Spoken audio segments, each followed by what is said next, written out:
Il est 18h30, nous allons donc ouvrir cette séance.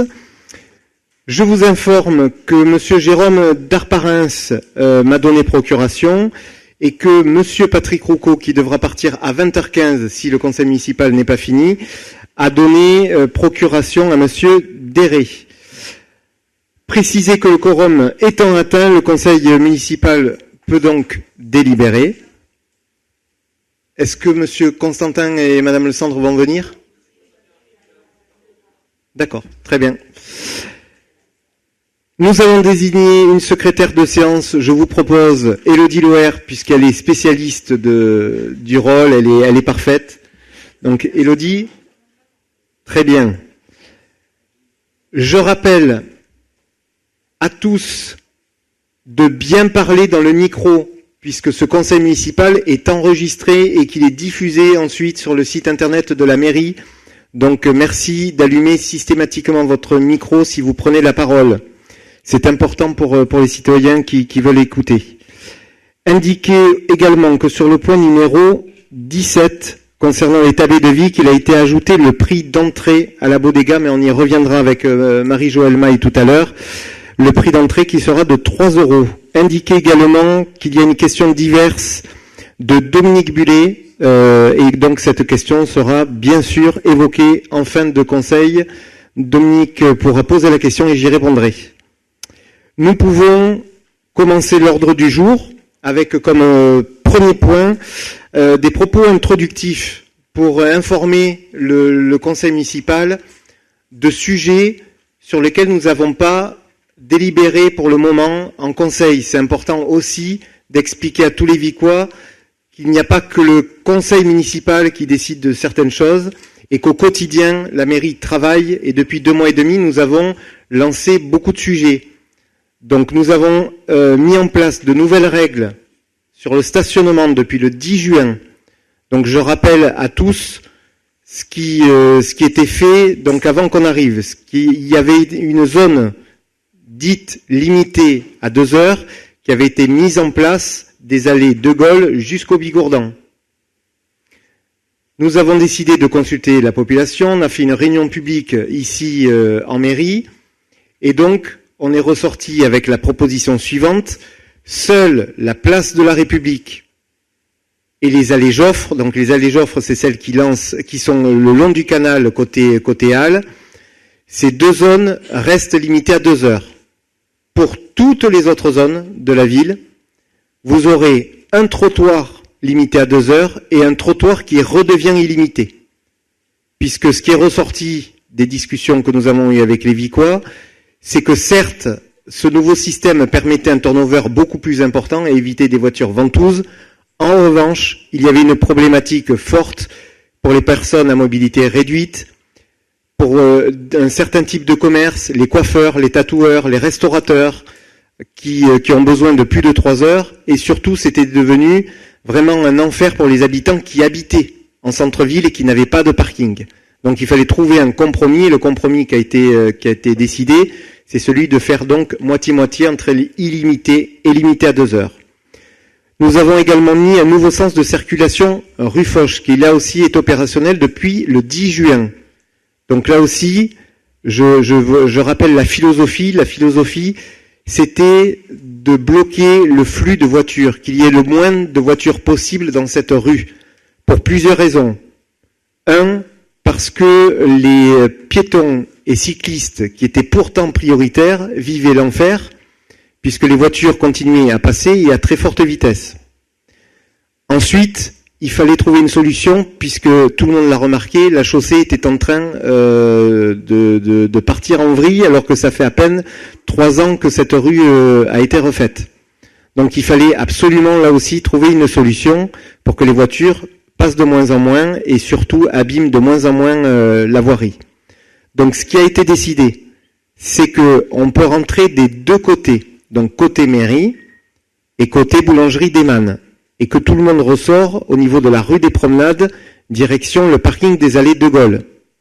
Donc pour l'instant, ça se passe plutôt bien. J'ai discuté avec la police municipale, mais il faudra quand même une dizaine de jours encore pour que les Vicois qui avaient l'habitude de passer sur cette artère s'habituent au nouveau sens de circulation.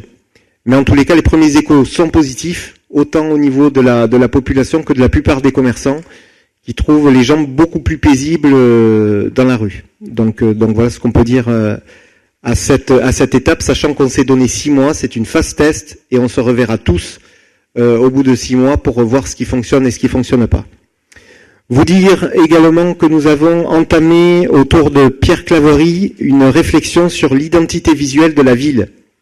Ce que j'appelle l'identité visuelle de la ville, c'est tout ce qui touche au logo de la ville, à la charte graphique, pour essayer de donner une nouvelle dynamique et une nouvelle image à notre ville. Donc il y a toute une enquête qui est en cours, il y a une première étape qui a été faite, et le moment venu, l'ensemble du conseil municipal, bien sûr, sera consulté sur le sujet. Concernant la démocratie participative, on va en parler ce soir en délibération avec la création des conseils de quartier, mais sachez aussi que dans la démocratie participative, il y avait les permanences du maire. Elles ont été mises en place dès le début du mandat. Je reçois les Vicois tous les mardis après-midi, et je peux vous dire que ça fonctionne à plein et que les rendez-vous sont largement pleins jusqu'au début de l'été, là, jusqu'à début juillet, c'est plein, et franchement, ça se passe super bien, et les Vicois sont contents. De la même manière, nous avons mis en place une permanence trimestrielle sur le marché. Il y a 2 semaines, on a inauguré cette nouvelle manière de faire des permanences, avec Thierry Pasquet, avec Elisabeth Grassi, Laurent Camporsi et Amandine Troiano, et il y a une 40aine de Vicois qui sont venus à notre rencontre, et ça s'est remarquablement passé. Nous avons également travaillé sur la mise en place du conseil local de sécurité. Il s'est déjà réuni une fois. Le conseil local de sécurité, c'est la réunion de la mairie, donc de moi-même, de l'élu à la sécurité, du major de la gendarmerie, des représentants de la police municipale, des représentants du CCAS, pour que tout le monde travaille sur les questions de sécurité à Vic. J'en reparlerai en fin de conseil, puisque Dominique Bullet m'a adressé une question en ce sens. Enfin, nous avions promis aussi dans le programme d'inaugurer, de lancer un office de commerce. Là aussi, les premières réunions ont été lancées avec les commerçants, avec la chambre de commerce, avec plusieurs opérateurs. Les choses sont en route autour de Xavier Derré, et nous devrions avoir un office de commerce en bonne et due forme à la rentrée de septembre. Nous avions également prévu un comité des fêtes. Lui a été déposé en préfecture. Anaïs Tellet en est la présidente. Tous les Vicois qui sont intéressés peuvent venir rejoindre ce comité des fêtes. Il va donc être opérationnel très très rapidement, et on en reparlera dans la presse locale et sur les réseaux sociaux de la mairie. Donc voilà, c'était important de faire ce propos introductif pour dire qu'au-delà des délibérations qu'on mène en conseil municipal, il se passe des choses en mairie et que les dossiers avancent. Donc maintenant, on peut passer au sujet du conseil municipal avec l'approbation du procès verbal, donc du dernier conseil municipal. Donc, vu l'avis favorable à l'unanimité du bureau municipal en date du 9 juin 2026, considérant qu'il est nécessaire de faire approuver le procès verbal de la séance du conseil municipal du 28 avril 2026, entendu l'exposé donc de monsieur le maire, il est proposé au conseil d'approuver le procès verbal de la séance du conseil municipal du 28 avril 2026. Est-ce qu'il y a des questions ou des remarques par rapport au procès verbal? Non? Qui est pour? Qui est contre? Très bien. La délibération est adoptée à l'unanimité. Nous passons au point 3, les décisions du maire prises en vertu de sa délégation. Donc ça va aller vite, puisqu'il y en a qu'une. C'est la demande de financement de rénovation de la salle La Bodega. Demande de financement donc pour la réhabilitation de l'immeuble, le Familia, avec revitalisation urbaine et lutte contre l'étalement urbain. Le financeur est le département. Le projet total est de 306 833, avec une demande de subvention qui est de 73 123. Est-ce qu'il y a des questions sur ce dossier? Alors, sachant que c'est un dossier en fait qui nous appartient pas en fait à la nouvelle majorité, puisque c'était un dossier qui avait été initié par mon prédécesseur et par l'ancienne majorité. Donc, on récupère le bébé. Et donc, pour résumer, vous avez l'ancien site donc de Carpi, du Familia, qui est divisé en deux parties. Une partie logement social, donc qui a été récupérée par l'OPH 65, et la partie de la bodega, qui va devenir une salle d'animation municipale. Donc ça a été découpé de deux manières. Et il faut faire un certain nombre de travaux, de réhabilitation, notamment la toiture et la charpente. Et donc on a des travaux assez conséquents qui sont chiffrés donc à plus de 300 000 euros. Donc voilà pour cette délibération. On peut passer, puisque c'était des décisions du maire, au point suivant qui est l'approbation du règlement intérieur du conseil municipal. Alors, que je vous explique, vous savez que le conseil municipal donc a un règlement intérieur. Dans l'ancien règlement intérieur, il y avait un nombre de signes, un nombre de caractères dévolus aux groupes d'opposition de minorités dans le magazine Le Vicois, pour que chacun puisse exprimer son opinion.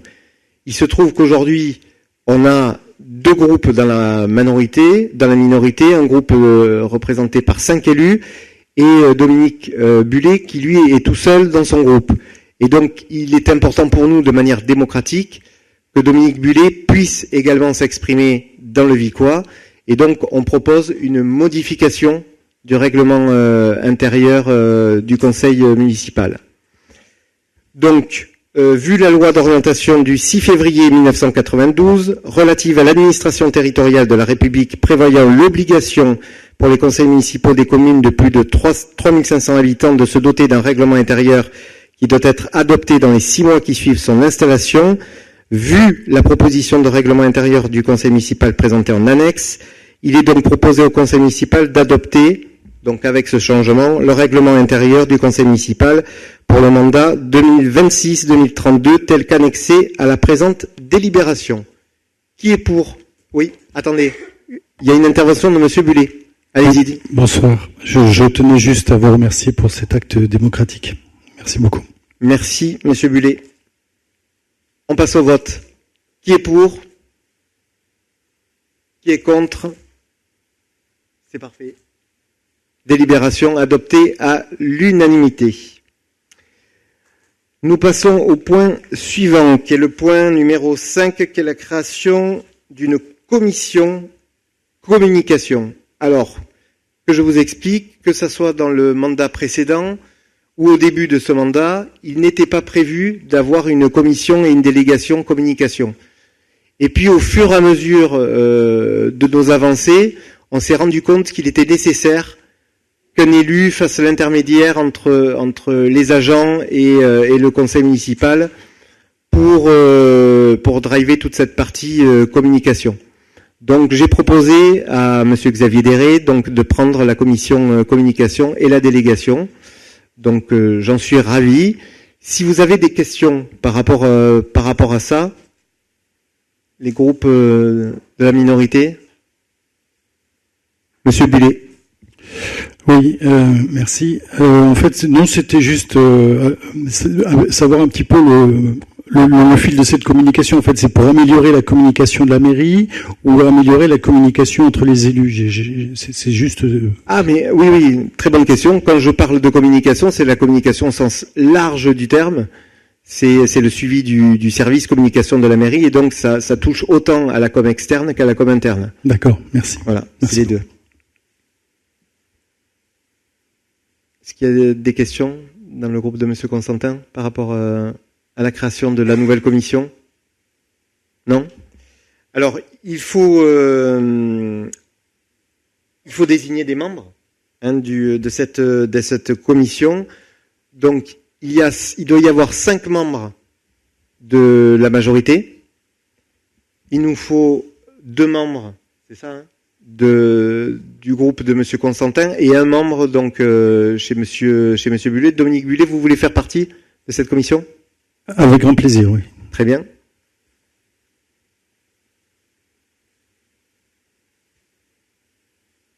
Il nous faut 2 noms. Monsieur le maire, bonjour. Désolé pour mon retard. Bonjour. Donc ça sera Arlette Franski et Arnaud Cluzel.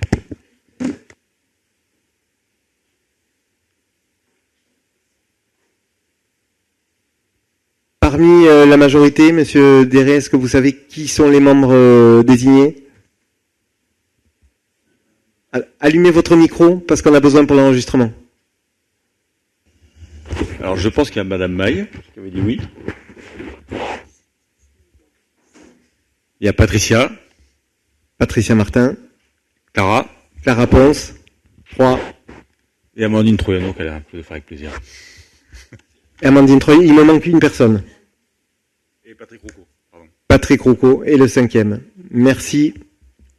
Donc on est au complet. Donc pour approuver la création de cette nouvelle commission municipale intitulée Communication, qui est pour?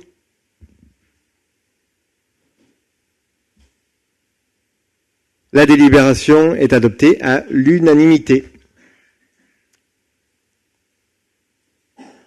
Nous passons au point 6, la création des conseils de quartier, et je laisse la parole à Elisabeth Grassi.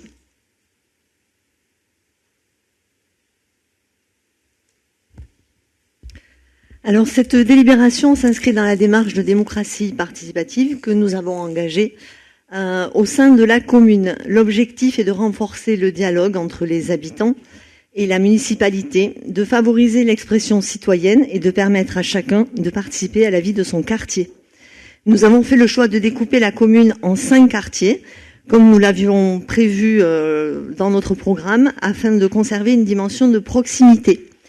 L'objectif est de créer 5 entités administratives, non pas 5 entités administratives, mais 5 espaces de dialogue.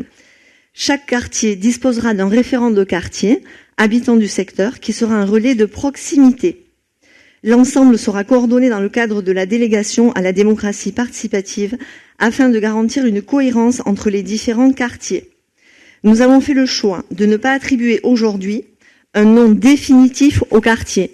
Nous souhaitons que cette réflexion soit menée avec les habitants eux-mêmes lors des premières réunions de quartier.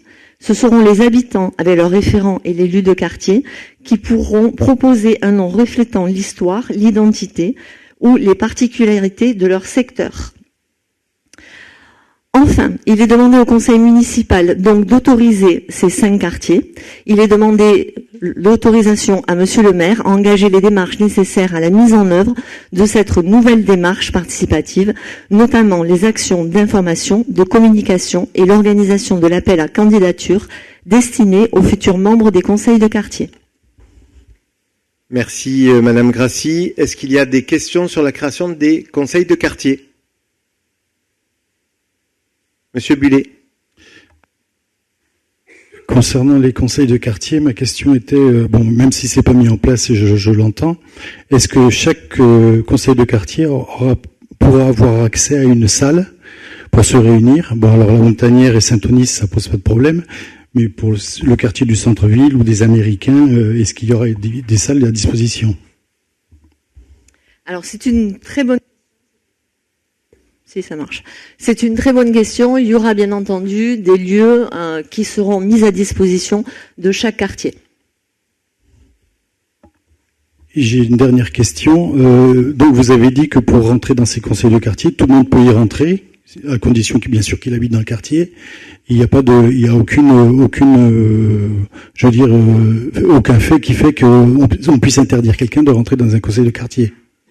Donc, que ça soit clair, tous les habitants du quartier peuvent participer au conseil de quartier, et ce sont les habitants, les membres de ce conseil, qui éliront leur conseiller de quartier. D'accord, merci beaucoup. Monsieur Constantin. Juste simplement, on tient à saluer cette initiative, puisque c'est quelque chose que nous avions aussi souhaité, donc c'est une très bonne chose. Pas d'autres questions? On peut passer au vote. Oui. Juste rajouter quelque chose? Vas-y. Oui. Ça marche, oui. Je voulais juste également souligner qu'on avait quand même déjà beaucoup travaillé sur ce projet, puisque nous avons déjà à votre disposition, en plus des quartiers, le dossier de candidature référent de quartier, le guide de quartier, le flyer, et nous avons également, de manière à ce que ça soit le plus compréhensible par tous, élaboré un flyer, ce qu'on appelle un flyer simplifié.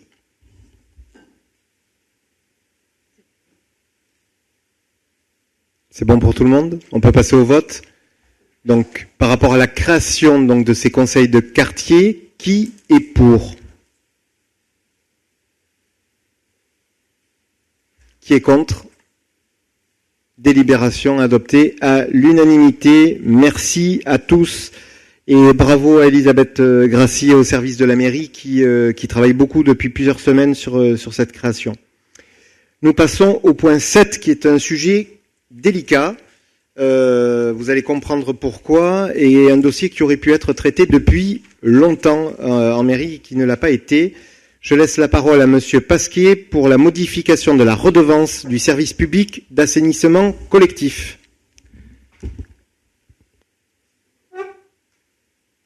Ça fonctionne, oui, merci. Concernant cette redevance, en fait, nous avons une augmentation des coûts de fonctionnement de la SOR qui, globalement, vont nous obliger à augmenter également la participation demandée aux Vicois au niveau de l'abonnement. Donc, il s'agit d'un abonnement qui va être élevé donc de 5 € par personne. Nous avons également augmenté le prix au mètre cube de l'ordre de 10 centimes sur chacun des mètres cubes consommés par les Vicois. Donc ça, cette situation, d'où vient-elle? Elle vient des investissements qui ont été faits, ainsi que d'un rapport qui a été fait externe à la mairie, qui nous dit que tous les ans, on est sur un déficit structurel d'environ 30 000 € par an. D'où l'obligation de mettre ce budget à l'équilibre, ce qui représente cette augmentation pour les années à venir. Petite parenthèse, ce qui arrive aujourd'hui, la situation d'aujourd'hui était prévisible et il y avait eu des notes internes de nos services en 2024 et en 2025 et l'ancienne municipalité n'avait pas voulu traiter le dossier qui aurait pu, ce vote d'ailleurs que nous allons faire ce soir, aurait pu très bien être fait au dernier conseil municipal de l'ancienne majorité, ça n'a pas été fait. Donc, nous sommes obligés de prendre aujourd'hui nos responsabilités par rapport à ce sujet. Je laisse la parole au groupe de minorité. Monsieur Constantin. Est-ce que les rapports du délégataire ont évoqué ce risque-là? Oui, le délégataire nous a alerté sur le sujet. D'ailleurs, on a revu le délégataire c'était il y a 3 semaines. Il y a 3 semaines en mairie et il nous a évoqué les yeux dans les yeux le sujet. Il n'y a pas de...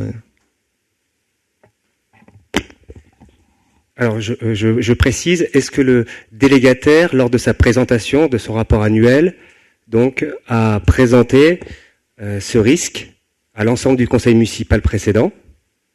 Donc l'année dernière, je suppose, et l'année d'avant, je suppose aussi.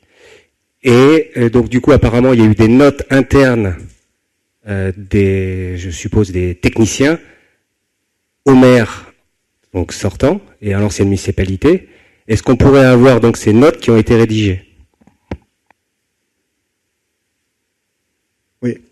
Cette question, quand le délégataire vient en conseil municipal, c'est pas pour traiter cette question. Vous êtes d'accord avec moi? Ah mais si. Sans votre respect, monsieur le maire, il ne traite pas que de ça, mais lorsqu'il y a des risques, bien évidemment, il doit les mettre en évidence.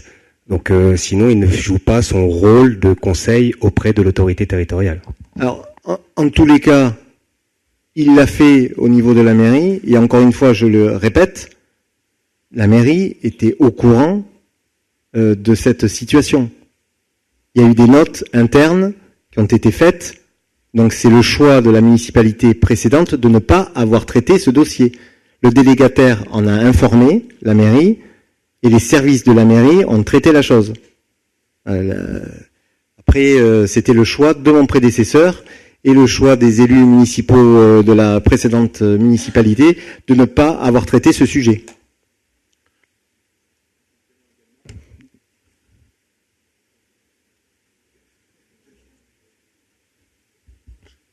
Je vais le faire très haut alors.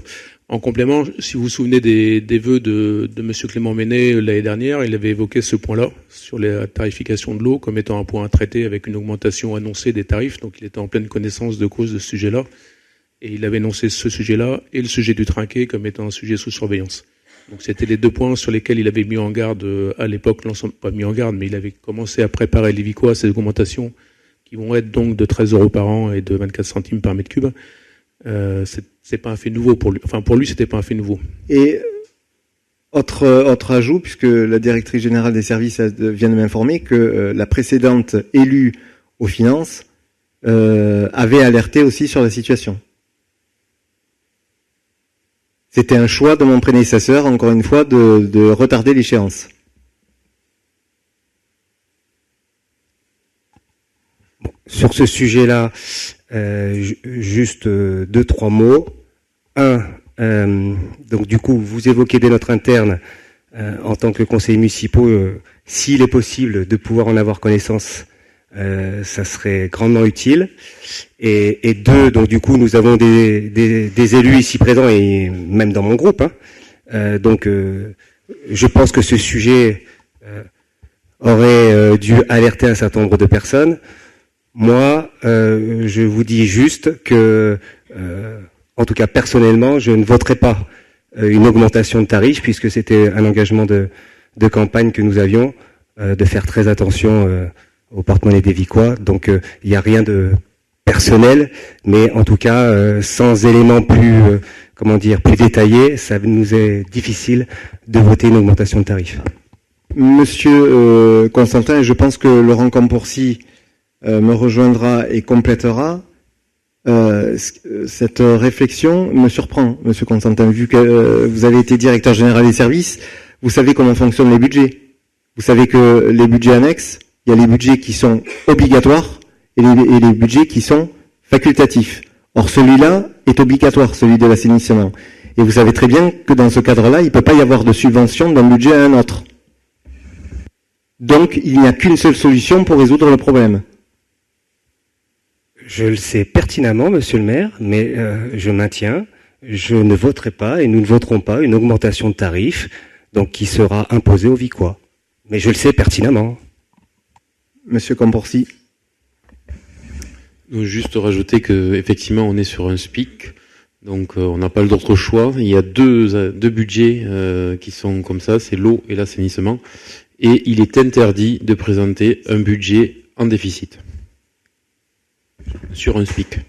Donc comment vous faites alors? Puisque l'ancienne municipalité nous laisse ce budget en déficit, donc vous ne voulez pas être conforme à la règle, monsieur Constantin? Pas du tout. Je dis simplement que nous ne voterons pas une augmentation de tarifs pour les Vicois. Ça ne veut pas dire que on dit que vous faites quelque chose d'irrégulier, mais nous ne voterons pas ça. Non, c'est pas ça. Aujourd'hui, je dis juste, monsieur le maire, que aujourd'hui, moi, je n'ai pas tous les éléments et notre groupe n'a pas tous les éléments pour pouvoir apprécier la situation. Non, c'est pas ça que je dis. J'ai bien compris votre remarque, monsieur Constantin. Ce que je veux dire, c'est que vous savez très bien qu'on ne peut pas laisser le budget en déficit. On est obligé de l'avoir en équilibre. Donc vous auriez été à ma place, vous faisiez quoi? Là, je voudrais bien savoir. Malheureusement, je ne suis pas à votre place, monsieur le maire. Ah, d'accord. Ça s'appelle un peu de démagogie, monsieur Constantin. Est-ce qu'il y a d'autres interventions? Monsieur Bullet. Alors, concernant ce dossier, et vu les remarques qui ont été faites, ce que je voulais préciser, c'est qu'en fait, chaque élu dans cette assemblée adjoint à des délégations. Donc, vouloir mettre dans le même panier tous les élus de la municipalité sortante, comme quoi cette municipalité était au courant de certaines choses. Alors, on a déjà parlé de ce sujet, on a parlé aussi d'autres sujets. En fait, par exemple, moi et d'autres élus dans cette salle n'étions pas en charge de l'assainissement et des finances. Voilà. Donc c'est juste pour recadrer. Nous allons voter pour parce qu'effectivement, je rejoins Monsieur Campourcy et Monsieur le maire dans le fait que c'est un budget qui ne doit pas être en déficit. Et moi aussi, et par contre, je me mets à votre place puisque j'aurais pu l'être, mais je ne le suis pas. Et donc nous voterons ce dossier pour. Voilà. Ah, merci, Monsieur Bullet, pour votre position. En revanche, dans la première partie de votre intervention, je ne peux pas vous suivre. C'est-à-dire que tous les élus, éclairés ou pas sur les sujets, procèdent à un vote. Et donc, on est tous comptables de nos votes. Tous. Donc, on est comptable de nos votes, mais ça n'a jamais été présenté. Donc, on n'a pas voté contre ou pour. Il n'y a pas eu de vote sur ce dossier, monsieur le maire. Je suis d'accord avec vous. D'accord. Mais vous étiez dans la majorité. Bon. Oui, mais on ne va pas épiloguer. Voilà. Mais merci en tous les cas pour votre position. On va passer au vote. Qui est pour?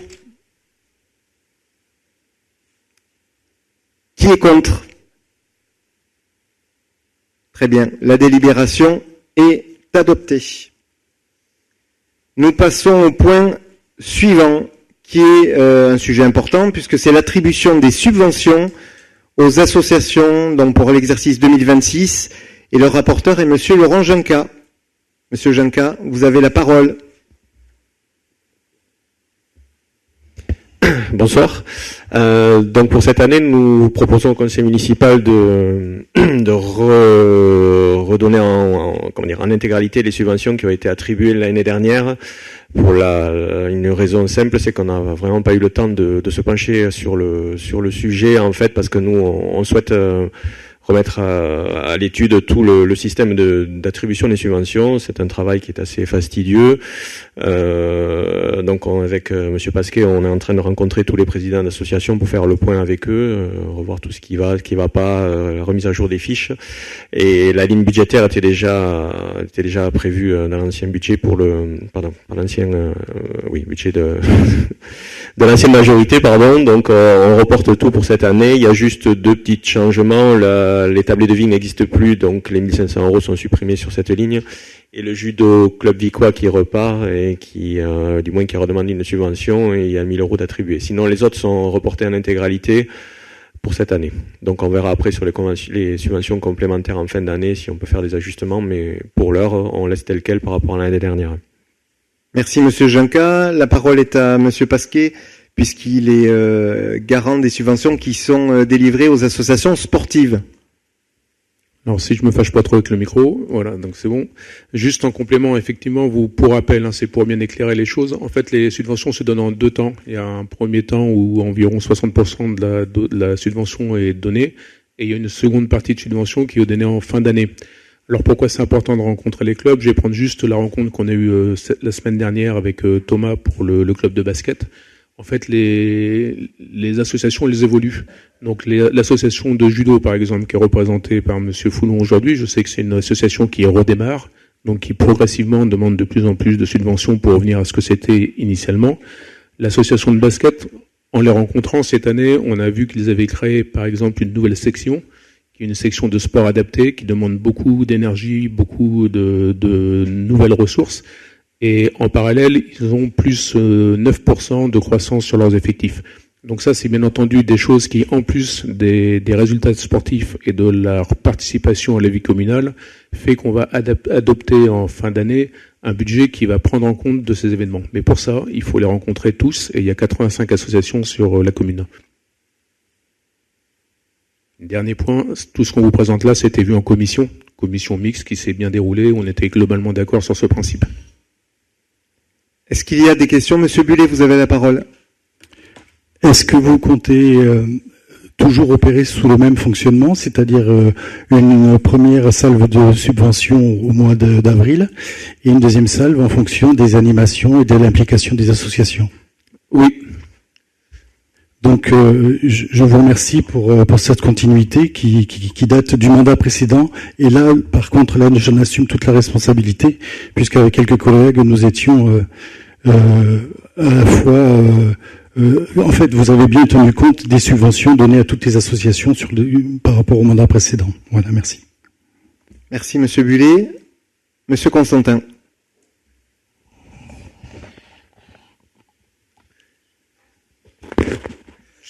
Déjà, Monsieur le maire et puis l'ensemble du conseil municipal, je tiens à vous féliciter pour l'organisation d'Olympique ce week-end, ce samedi. malgré la chaleur. Donc c'était la continuité d'un événement et donc ça s'est bien passé. La seule chose que je peux, alors donc du coup je veux pas. Il faudra plus de clubs l'année prochaine. Je veux pas être jugé parti, mais c'est vrai que on avait tous des contraintes et il y a des associations qui ont joué le jeu, qui ont mis de côté leur propre intérêt donc associatif au bénéfice de l'intérêt communal. Et je le dis parce que du coup je suis entier et sincère, ça n'a pas été le cas de toutes les associations. Donc là où je veux dire, et je sais que je vais peut-être pas me faire des amis, mais on n'est pas là pour se faire des amis, on est là pour le bien commun. Je veux juste dire que il faut véritablement apprécier donc l'investissement de chaque association au niveau communal dans chaque événement, et que ça soit en correspondance avec l'accompagnement de la collectivité. Voilà. Donc, mais je sais, et je peux compter sur votre rigueur par rapport à ça. Les précédentes municipalités a très bien accompagné donc les différentes associations. On ne remet pas ça en cause, mais je pense qu'il y a des associations qui pourraient avoir été accompagnées peut-être sur de l'investissement. Et qui ne sont pas forcément très connus. Voilà, je n'en dirai pas plus. Mais je ne me prononcerai pas plus, puisque sinon, on pourrait me traiter de conflit d'intérêts, donc je surtout pas. Non, mais j'entends vos remarques qui sont légitimes, et ça rejoint ce que disait Laurent Janca tout à l'heure. Cette année, comme on n'avait que 2 mois et demi pour décider, on a décidé de faire confiance à ce qui avait été fait par l'ancienne municipalité. Ce qui est logique, mais dès septembre, on discutera en commission, justement, des modalités d'attribution, et vous avez raison, il y a un certain nombre de choses qui doivent rentrer en ligne de compte. Donc, il faut qu'on réfléchisse à ça tous ensemble. Sans polémique. Non, juste parce que ça a été le retour aussi de certains amis d'autres associations, peut-être que les formulaires de demande de subvention pourraient être simplifiés. Peut-être. Monsieur Janca. Oui, c'est le but en fait du travail qu'on va mener à partir de septembre, parce que c'est vrai qu'il y a 2 fiches différentes, que ce soit une association sportive ou une association culturelle ou autre.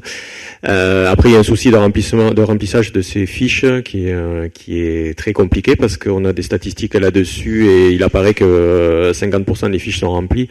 Donc c'est vrai que c'est compliqué, peut-être il y a des éléments qui sont pas forcément nécessaires dans ces fiches-là, donc ça c'est un travail qu'on va faire en commission pour justement simplifier ces fiches, et s'il faut au besoin apporter une aide aux associations pour remplir ces fiches-là.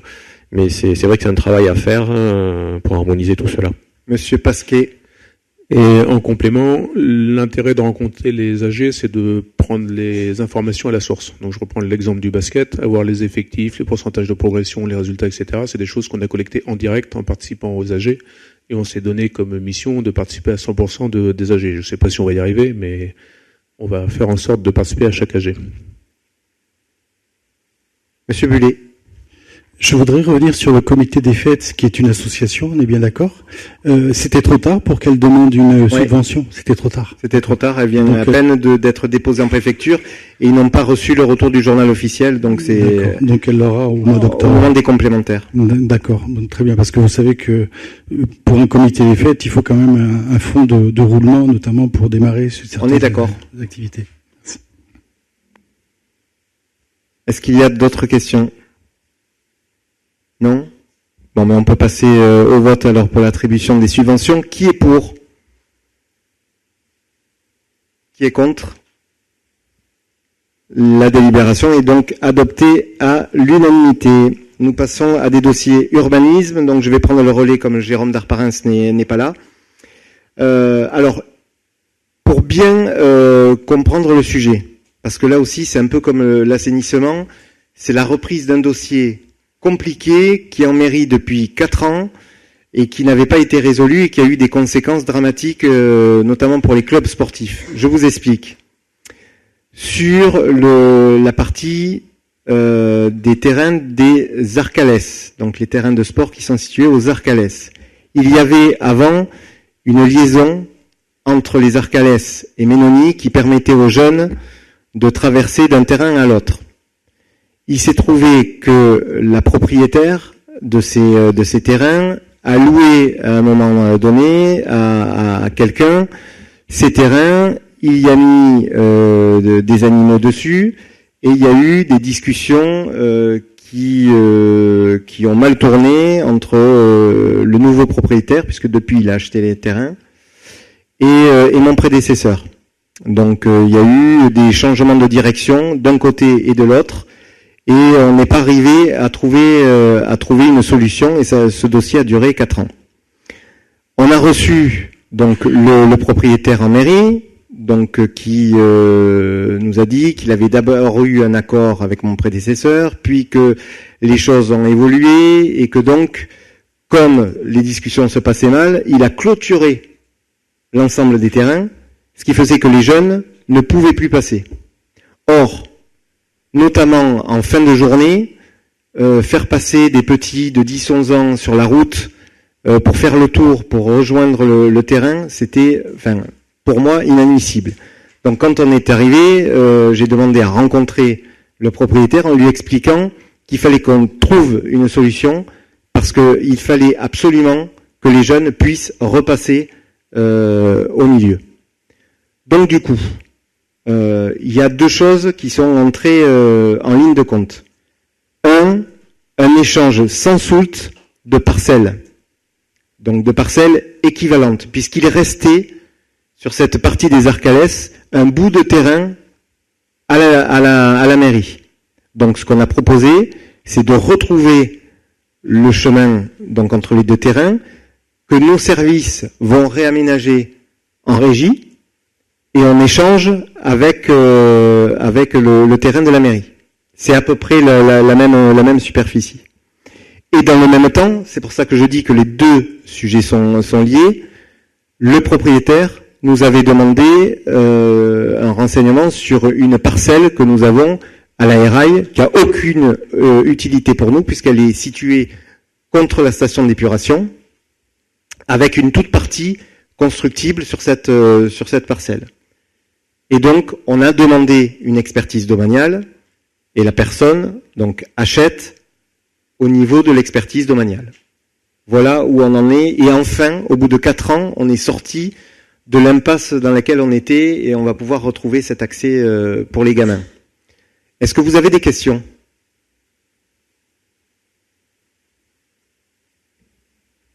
Est-ce que vous avez des questions ? Non ? Monsieur Bullet ?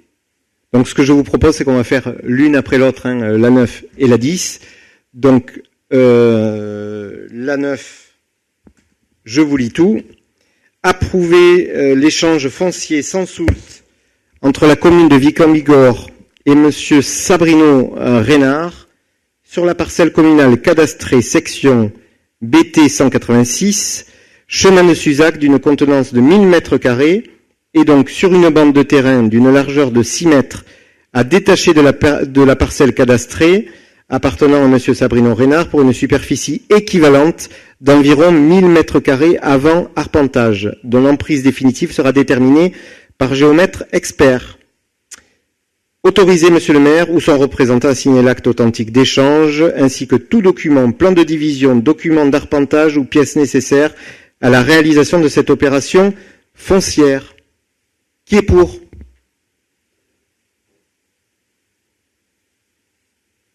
Qui est contre ? Donc la délibération est adoptée à l'unanimité. Ensuite, c'est donc, je passe aux parcelles à la Eraille. Donc, approuver la cession à M. Reynard de la parcelle cadastrée située chemin de la Eraille d'une contenance de 784 m² et de la parcelle cadastrée située au lieu-dit Bourdas d'une superficie de 5241 m², soit une contenance totale de 6025 m² pour un montant de 22 400 €. On passe au vote. Qui est pour ? Qui est contre ? Donc la décision est adoptée à l'unanimité. Nous passons à un nouveau point urbanisme qui est la convention qui va être signée avec le PETR Pays du Val d'Adour pour l'instruction des autorisations, du droit et des sols et des demandes de publicité. Ah oui, non c'est vrai, j'avais oublié une délibération, la 11. Alors là aussi, il faut que je contextualise. C'est la cession des parcelles, donc 45, 46, 47, 48, 49, lieu dit à Ramas, au centre hospitalier Tarbes-Lourdes. Alors je vous explique.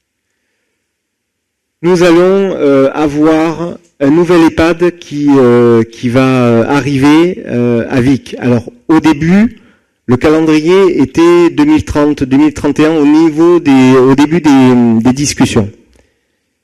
La mairie a fait l'acquisition pour faire du portage, a fait des acquisitions foncières pour permettre donc au centre hospitalier d'avoir le foncier disponible pour faire ce nouvel EHPAD.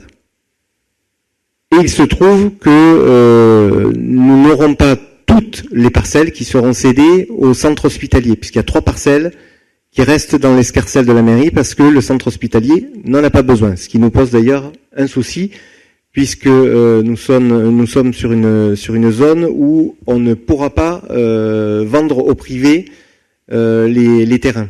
Donc ça veut dire qu'il faut quelque chose d'utilité publique pour les réutiliser. Donc ce qui nous posera d'autres soucis par la suite, ou en tous les cas il faudra réfléchir à des choses qu'on pourra faire sur ces parcelles. Donc ceci étant dit, qu'est-ce qui se passe aujourd'hui ? C'est que le centre hospitalier a accéléré le processus parce que ils ont besoin de déposer le permis de construire cet été pour une inauguration en 2029 du site, parce que sinon ils n'auront pas les subventions auxquelles ils ont droit pour faire l'opération. Donc voilà pourquoi aujourd'hui nous devons d'ores et déjà discuter donc concernant ces parcelles. Monsieur Bullet, vous avez la parole. Si je me souviens bien, lors du précédent mandat, donc il avait été évoqué une convention d'échange entre ces parcelles et l'hôtel Journée. Et je voulais savoir où c'est que ça en était, bon, même si je connais la réponse, puisqu'on l'a eu lors du conseil communautaire, mais que vous puissiez nous expliquer effectivement ce qu'il en est, puisque ça a été pour les 3 candidats un sujet de campagne, cet hôtel Journée, et notamment cette mise à disposition d'hôtel Journée pour des associations, pour de la culture ou des événements. Merci beaucoup. En tout cas, avant de répondre techniquement à la question, Monsieur Bullet, on est d'accord tous, en effet, sur le devenir de l'hôtel de journée, en tous les cas, ce qu'on devrait y faire. Alors, il faut savoir que entre le début et de l'opération et maintenant, le centre hospitalier a changé de directeur. Donc, il y avait eu, en effet, des discussions entre l'ancien directeur et mon prédécesseur sur, en effet, un échange, une rétrocession entre les dites parcelles donc à la Ramasse et l'hôtel de journée. Sauf que le nouveau directeur, avec lequel Clément Menet avait commencé aussi de nouvelles discussions, n'est pas du tout sur la même longueur d'onde. En fait, il demande de lui une expertise domaniale et il voudrait en fait que la différence soit prise en charge par la municipalité. Ce que je peux vous dire, c'est qu'on a discuté ensemble, je l'ai rencontré, il est venu en mairie avec la directrice du site gériatrique, Madame Guédon, donc on a commencé à discuter, il a compris notre problématique, parce que ce que je lui ai expliqué, c'est que, l'hôtel de journée, c'est quelque chose qui est invendable. Donc ça peut pas être comparé à un immeuble ou à un autre bien immobilier. C'est autre chose, c'est un bâtiment historique, qui ne peut pas être revendu derrière et qui en plus a des coûts de fonctionnement qui sont importants. Des coûts de fonctionnement qui vont être retirés au centre hospitalier et que la mairie va reprendre. Donc il y a quand même des discussions sérieuses à avoir entre nous. Donc on est sorti de la dernière discussion en se disant que oui, expertise domaniale, mais qu'il va falloir discuter très fortement la différence entre l'expertise domaniale et le prix d'achat. Oui, on parle d'euros symboliques. Euros symboliques, peut-être pas, mais en tous les cas, il faudra que ça soit le moins élevé possible pour la commune. Sinon, la commune sera blousée dans l'affaire, c'est ce que je lui ai dit. Nous, on a fait l'effort nécessaire pour qu'il ait le foncier disponible. Et en plus, là, les services, on va en reparler juste après d'ailleurs, avec la convention qu'on signe avec le PETR, les services vont faire beaucoup de travail pour que le permis de construire soit dans les temps. Donc, et pour leur permettre d'avoir la subvention. Donc, je pense qu'on a de quoi discuter entre le centre hospitalier et nous. Donc, mais vous inquiétez pas, on va bien négocier. Est-ce qu'il y a d'autres questions, Monsieur Constantin? Pas de questions, juste pour dire qu'on soutient pleinement ce projet. Donc, pour nous, il n'y a aucun souci. Merci à vous. Donc, pour approuver donc la mise à disposition au profit du centre hospitalier Tarbes-Lourdes des terrains communaux situés au lieu-dit La Ramasse, qui est pour? Qui est contre? Délibération adoptée. Excusez-moi, monsieur. Oui. Moi, je m'abstiens, en fait. Parce Oui. que vous posez pas la question sur qui s'abstient, mais je m'abstiens en fait, puisque j'attends de voir quand même cette réponse de l'hôpital. Alors je suis pour le projet bien sûr d'un hôpital sur Vic, hein, on est d'accord, mais je m'abstiens quand même à cette décision de l'hôpital par rapport à cet hôtel de journée qui me semble essentiel et que je trouve quand même injuste par rapport au fait que effectivement vous commune cédez un foncier et que nous en retour en fait on n'est rien. Voilà. Donc je m'abstiens. J'entends votre remarque, mais Monsieur Bullet, ça n'a rien à voir avec la délibération. Hein. Là, c'est la cession des parcelles. Hein. On n'est pas sur l'échange avec l'hôtel de journée, avec la rétrocession. Donc c'est pas le même sujet. Mais on en reparlera. Ne vous inquiétez pas. Donc il y a une abstention. Ah, Monsieur Constantin. Oui, là, le projet de délibération concerne une mise à disposition. Oui, la mise parcelle. à disposition des parcelles. Oui, oui. D'autres questions? Allez, donc une abstention. Nous passons à la délibération suivante qui concerne donc la convention avec le PETR pour l'instruction provisoire des instructions au niveau de l'urbanisme en mairie. Alors, juste pour ceux qui ne le savent pas, le PETR, c'est ce qu'on appelle le Pays du Val d'Adour. C'est une strate. Alors, en France, on adore ça. C'est donc la strate qui est au-dessus de la communauté de communes et qui réunit ici 3 communautés de communes. Donc, la nôtre, celle de Risque et celle de Marciac. Donc voilà. Donc, qu'est-ce qui se passe? Pour contextualiser, nous avons, à Vic, fait le choix d'avoir l'instruction en matière d'urbanisme en mairie. Pourquoi? Parce que ça permet d'accompagner les Vicois qui ont des opérations à faire en termes d'urbanisme. Sinon, on aurait un opérateur invisible ou à voir au téléphone ou aller le voir à Montbourguet, etc. Donc, on a fait ce choix-là de ne pas déléguer au PETR l'instruction. Sauf que nous avons, et c'est une bonne nouvelle, l'agent qui est en charge de l'instruction qui donc va partir en congé maternité. Et donc, pendant 6 mois, on ne pourra pas faire l'instruction à Vic. Donc, on a demandé au PETR si pendant 6 mois, il pouvait s'il pouvait faire le relais, et après nous récupérerons l'instruction au retour de l'agent qui est en charge de ces dossiers. Est-ce qu'il y a des questions par rapport à ça? Bon. Donc, approuver le recours au service instructeur du PETR du Pays du Val d'Adour pour l'instruction temporaire des autorisations et actes relatifs à l'occupation et à l'utilisation des sols, ainsi que des demandes préalables d'installation de publicité, enseigne et préenseigne. Qui est pour? Qui est contre? Et je pose la question, qui s'abstient? Personne. Donc, la délibération est adoptée à l'unanimité. Enfin, je vais laisser la parole à quelqu'un d'autre. Nous passons au point suivant, qui est la mise à disposition d'une conseillère en économie sociale et familiale auprès du CCAS. Et je laisse la parole à l'adjointe Amandine Troiano. Il est proposé au conseil municipal le renouvellement de la mise à disposition de la conseillère en économie sociale et familiale de la commune auprès du CCAS.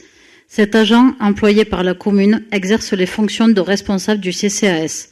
Afin d'assurer la continuité du service public et le bon fonctionnement de l'établissement, il est proposé de renouveler cette mise à disposition à temps complet pour une durée de 3 ans.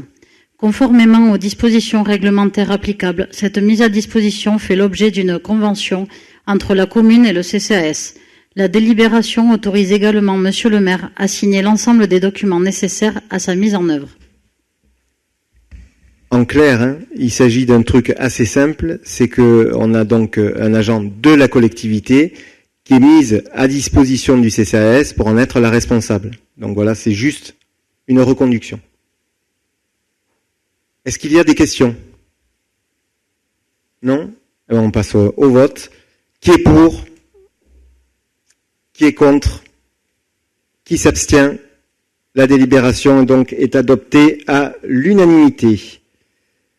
Nous passons maintenant à la modification des quotités de temps de travail de la collectivité, donc un dossier ressources humaines, et le rapporteur est monsieur Laurent Camporcy.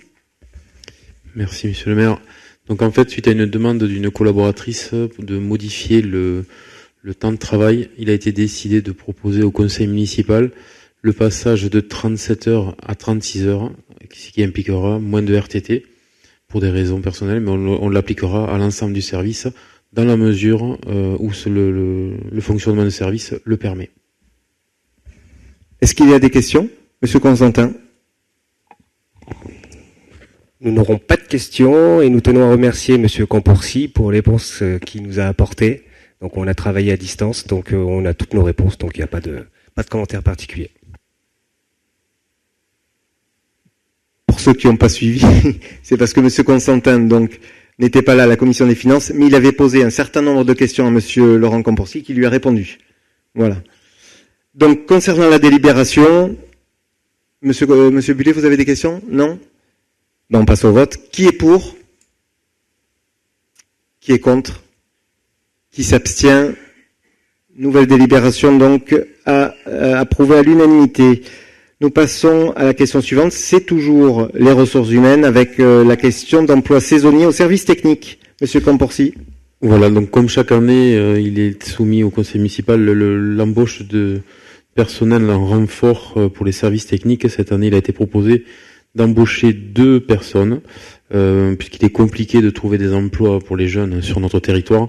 Et donc on a décidé de proposer une personne au mois de juillet, une personne au mois d'août. C'est des personnes qui auront comme tâche le travail sur la propreté et la manutention. Est-ce qu'il y a des questions? Non? On passe au vote. Qui est pour? Qui est contre? Qui s'abstient? Délibération approuvée à l'unanimité. Nous passons maintenant au cimetière avec la reprise de 55 concessions en état d'abandon au cimetière communal. Monsieur Duhamel, vous avez la parole. Merci, monsieur le maire. Donc, reprise de 55 concessions en état d'abandon au cimetière communal. Il est proposé au conseil municipal d'approuver la reprise de 55 concessions du cimetière communal, identifiées en état d'abandon manifeste, au terme de la procédure réglementaire engagée par la commune. Après les constats réalisés sur le terrain et l'accomplissement des différentes formalités de publicité prévues par la réglementation, il apparaît que ces concessions demeurent abandonnées et peuvent faire l'objet d'une reprise par la collectivité. Cette démarche permettra d'assurer une gestion durable du cimetière communal, de préserver la qualité et la dignité des lieux, tout en permettant à terme de réaffectation des emplacements concernés dans le respect de la réglementation funéraire. Très bien. Une question, monsieur Bullet. Alors, une question concernant le cimetière, puisqu'on évoque ce dossier du cimetière. Ma question était par rapport à l'entretien du cimetière, même si moi je connais la réponse, si vous pouviez nous préciser cette histoire de fauche tardive, parce que c'est revenu, je crois, même sur des sujets de conversation, que ce soit sur les réseaux et je crois avec vous, monsieur le maire, aussi en direct. Donc, comment se fait-il que le cimetière, effectivement, on laisse pousser autant d'herbes autour des tombes? Alors, je différencie bien sûr l'entretien des tombes individuelles et bien sûr les chemins les sentiers. Merci beaucoup. Alors, Monsieur Bullet, vous avez bien fait là de vous reprendre entre la question de l'entretien individuel, parce que j'ai vu circuler des photos sur les réseaux sociaux. Pour ça m'embête toujours de parler des réseaux sociaux, parce que sur les réseaux, il y a des débats qui s'enclenchent sur des mauvaises questions de départ. Donc quand on voit certaines photos sur les réseaux sociaux qui touchent à l'entretien individuel des tombes, ça pose un problème, parce que là c'est chacun qui doit intervenir sur son bien. Donc là c'est un peu particulier. Concernant les fauches tardives, alors les fauches tardives, c'est pas que sur le cimetière, hein. C'est une politique générale, Monsieur Bullet, qui est sur tous les sites, qui est menée sur tous les sites de la ville, et je trouve étrange que vous m'interrogiez dessus, puisque c'est votre ancienne municipalité qui l'a décidé, c'est pas nous. Donc je trouve étrange que vous me posiez aujourd'hui la question. C'était pas du tout un reproche, hein. C'est juste que vous expliquiez, puisque ce conseil municipal est enregistré, que vous expliquiez aux Vicois ce que c'est qu'une fauche tardive. Moi, la réponse, je la connais et je l'entends. C'était juste pour expliquer aux Vicois, et je crois que des Vicois vous ont posé la question, pourquoi il y a de la fauche tardive à Vic, et en assumant le fait, effectivement, que sous l'ancien mandat, ça avait été déjà instauré. En tous les cas, vous le savez, pour des raisons, pour plein de raisons d'ailleurs, environnementales, par rapport à l'entretien des services techniques, Vic ne fait pas exception, puisque je connais beaucoup de villes qui fonctionnent aujourd'hui comme ça, et en effet, qui laissent pousser l'herbe, mais avec une temporalité qui est maîtrisée par les services. Il y a un agenda précis qui est fait. Concernant le cimetière, d'ailleurs, la dernière fauche, elle a été faite, je crois, il y a un mois, hein, il n'y a pas longtemps. Mais les conditions météo font que ça pousse très très vite. Et je reconnais, Monsieur Bullet, que notamment pour les personnes les plus âgées, ça pose question. Elles s'interrogent beaucoup sur certaines zones. Elles ont même peur, je le sais, hein, d'y aller. Donc il y a une question qui est posée. Donc nous avons une élue, Karine Jacquier, qui s'occupe des espaces verts, et je pense qu'en commission, il sera important d'avoir un échange sur ce sujet, parce qu'en effet, il y a une incompréhension, vous avez raison, d'une certaine partie de la population concernant les fauches tardives. Ça part d'un bon sentiment, c'est comme d'autres sujets sur lesquels je vais répondre tout à l'heure. Ça part d'un bon sentiment, mais parfois l'interprétation qui est faite par la population n'est pas la même que ce qu'on pouvait penser au niveau des élus. Donc il faut en tenir compte, et nous le ferons. Voilà. Mais en tous les cas, il ne faut pas oublier la responsabilité individuelle concernant le cimetière, parce que ce que j'ai vu circuler sur les réseaux sociaux ne correspond pas à la réalité.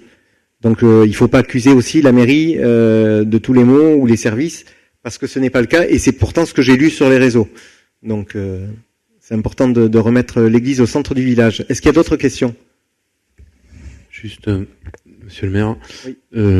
Donc effectivement, il y a la fauche tardive, c'est une raison environnementale, mais aussi il faudra réfléchir dans les années à venir, puisque la majorité précédente avait réalisé beaucoup d'acquisitions, mais on n'a pas multiplié le personnel. Donc il y a aussi la notion de si on investit sur des terrains, il faudra qu'on soit sûr de pouvoir les entretenir. Oui, c'est très important ce que vient de dire Monsieur Campourcy. C'est vrai que j'avais oublié de le signaler. Mais sous l'ancienne mandature, et c'est très bien en soi, hein, il y a eu des projets structurants qui ont été menés, et notamment le village senior et le Trinquet, mais c'est vrai que ça a ajouté des espaces verts à traiter pour nos services. Et aujourd'hui, c'est vrai qu'il faut en tenir compte, c'est qu'aujourd'hui, on ne peut pas augmenter les effectifs sur les services techniques à l'instant T, et pourtant, il faut répondre aux questions du quotidien. Monsieur Bullet ? Non, je suis complètement d'accord avec vous. C'était juste pour rassurer effectivement les personnes âgées. Et effectivement, bon, on en a déjà parlé sur le côté humain, mais effectivement, il y a aussi les quartiers comme Saint-Onis, la Montagnière, et puis et le parc du Cèdre, etc. quoi. Donc, il y a pas mal d'endroits effectivement qui méritent. Voilà. Merci à vous. Monsieur Constantin. Simplement pour dire que nous soutenons pleinement la politique développée par l'ancienne municipalité et que vous continuez concernant le zéro phyto et tout ce qui va permettre donc d'être dans une politique de transition énergétique et de développement durable. Merci Monsieur Constantin. On passe donc au vote concernant le cimetière. Qui est pour? Qui est contre? Qui s'abstient? Donc la délibération adoptée à l'unanimité. Nous passons au point 17 qui est l'organisation du Festival des Tablés de Vic, pour être plus précis, la tarification des Tablés de Vic. Je vais contextualiser avant de laisser la parole à Marie-Joëlle Maille, parce que ça a été dit tout à l'heure par Laurent Junca quand on était sur la question des subventions données aux associations.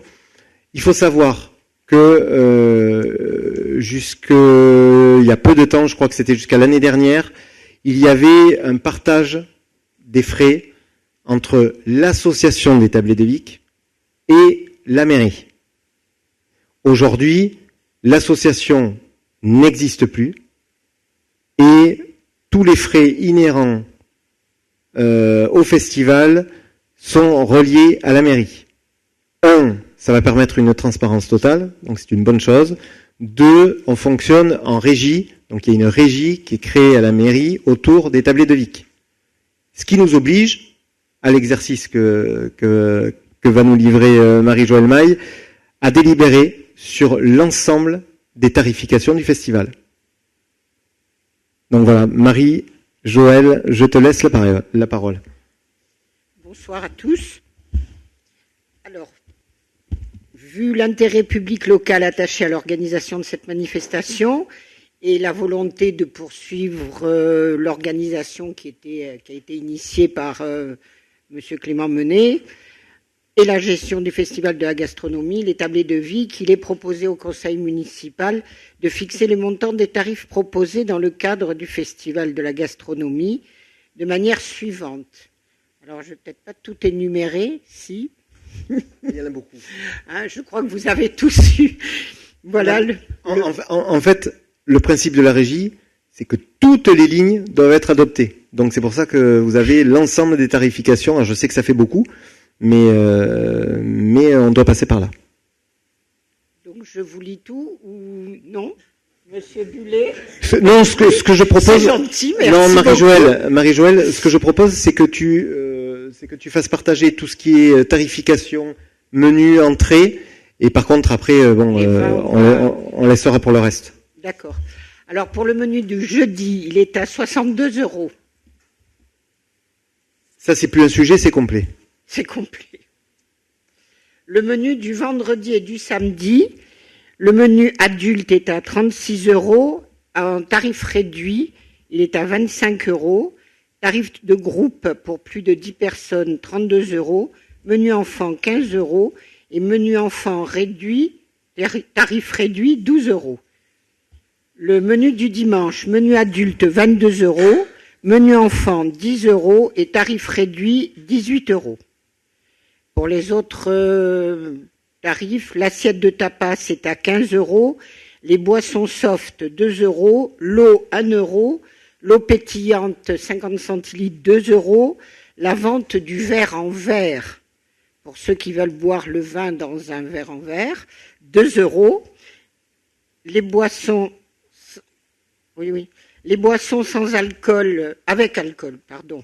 La bière à 15 €, le pichet d'un litre et demi, qui est à 15 la bière, €. ah oui, voilà. La bière à 15 €. Je finis quand même, le pichet et 3 € le verre. L'entrée à la bodega, alors c'est ce que vous a dit Monsieur Simonian tout à l'heure, Monsieur le maire, c'est que l'entrée de la bodega est à 3 €. Voilà. Alors après, vous avez les vins. Je vous les cite pas tous. Non, par contre, on peut donner comme info que ce sont les mêmes tarifs que l'année dernière. À savoir, comme beaucoup de sujets, on n'avait que 2 mois et demi, donc on a fait avec le travail qui avait été très bien mené d'ailleurs par les services pour l'organisation de ce festival. Mais que dès septembre, nous ouvrirons d'autres réflexions parce que nous l'avions dit pendant la campagne, on a des changements à apporter profonds sur ce festival, notamment au niveau de sa philosophie, le rendre plus populaire, plus abordable au niveau de la population. Donc ça, ce sont des sujets qu'on traitera en septembre. Monsieur Bullet, vous avez la parole. Alors tout d'abord, je voudrais remercier l'actuelle municipalité pour la continuité de ce festival. Merci beaucoup. Un festival qui me tient particulièrement à cœur en tant qu'élu, mais aussi en tant que ex-président d'association. Je voulais juste dire que c'est une fierté pour la ville de Vic en Bigorre de porter un tel festival. Alors j'ai bien entendu que vous alliez l'améliorer. En tout cas, on peut dire que déjà c'est un festival qui, au-delà de nos frontières, est connu et reconnu. Et je voudrais en profiter pour remercier tous les bénévoles qui continuent, les anciens aussi, les services techniques et tous les partenaires qui font de ce festival un événement de partage, de gourmandise et de convivialité. Merci. Je partage à plein tout ce que vous avez dit. Monsieur Bullet, est-ce qu'il y a des interventions? Monsieur Constantin? Oui? Je voulais juste ajouter que le tarif des vins par rapport à l'année dernière, par contre, a été modifié. Oui. Il est à la baisse. Beaucoup plus accessible. Monsieur Constantin, oui. Je pense que vous allez être content, c'est moins cher. Monsieur Constantin. Alors, si ma mémoire est bonne, mais sauf erreur de ma part, il me semble qu'il y avait une association qui avait été donc montée et qui devait porter une partie donc du financement des tablés de Vic. Alors, je n'avais pas suivi, mais donc du coup, j'apprends, mais peut-être que je suis pas bien informé, mais là, j'apprends que l'association, donc en tout cas, n'existe plus. Ça veut dire que du coup, ça va avoir un impact direct sur donc le budget de la commune.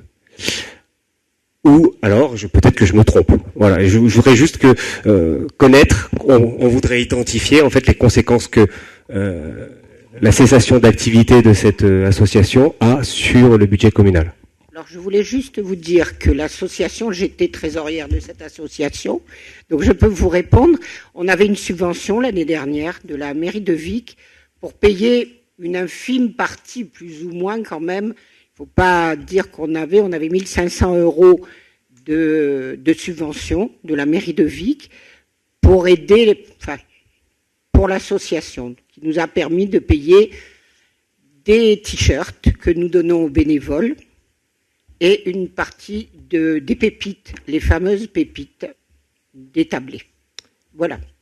Alors je vais juste répondre complètement à la question. En fait, il y a eu plusieurs moments dans l'organisation des tablés. Quand Clément Menet a créé les tablés, il passait à 80% par un prestataire extérieur qui gérait et l'organisation et la communication. Au fur et à mesure des années, ce budget s'est amoindri et donc à un moment donné, le prestataire a dit non parce que c'est plus rentable pour nous, donc on arrête. À partir de ce moment-là, il y a eu la volonté de Clément Menet donc de créer une association à côté du festival. Dans un premier temps, cette association a quasiment pris tous les postes budgétaires. Ça s'est pas très bien passé, faut être objectif. Donc la mairie a repris via une régie la plupart des lignes budgétaires, mais pas toutes, comme l'a dit Marie-Joëlle. Donc il y a certains frais qui continuaient à être pris en charge par l'association. Je vais vous dire, moi, mon sentiment. Le fait que l'association arrête, c'est pas mon sujet, c'est la décision de l'association. Par contre, je trouve beaucoup plus clair aujourd'hui la situation. Il y a une seule régie, elle est municipale, et ça permet une transparence par rapport à ce qui se passe.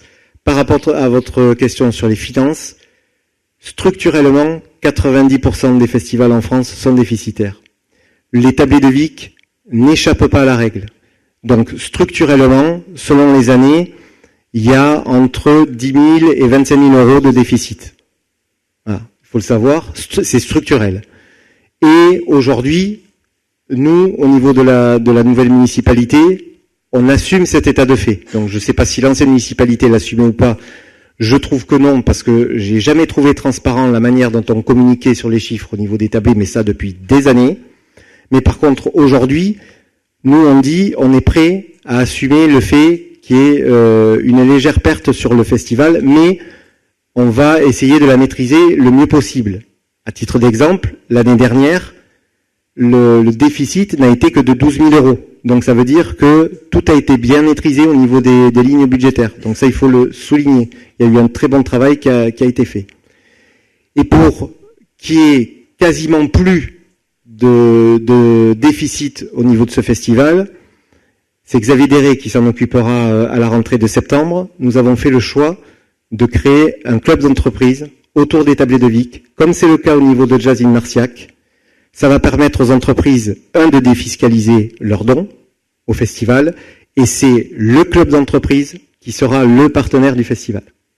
Donc, ce qui devrait, à mon avis, faire que le festival ne sera plus en déficit, puisqu'il est légèrement aujourd'hui, mais si on augmente la part sponsoring, il ne le sera plus. Donc, il y a un vrai travail de fond qui va être fait à la rentrée par rapport au festival.